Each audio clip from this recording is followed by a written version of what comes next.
শরতের এক বিকেলে রাফি আর তার বন্ধু জয়নাল সাইকেল নিয়ে বের হলো গ্রামের পাশের গভীর অরণ্যের দিকে।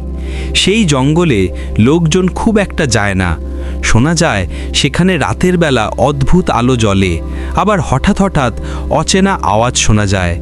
জয়নাল একটু ভীতি ছিল, তবুও রাফির জেদের কাছে হার মানল। দেখবি, আজ আসল রহস্য ফাঁস করব, রাফি হেসে বলল। অরণ্যের ভেতরে ঢুকতেই চারপাশ যেন অদ্ভুত নিস্তব্ধ হয়ে গেল, কেবল শুকনো পাতার শব্দ আর নিজেদের নিঃশ্বাস।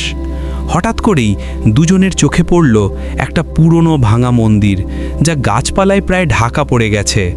মন্দিরের ভেতরে ঢুকতেই হঠাৎ পায়ের নিচে মাটির ফাঁক দিয়ে ঠান্ডা হাওয়া উঠল।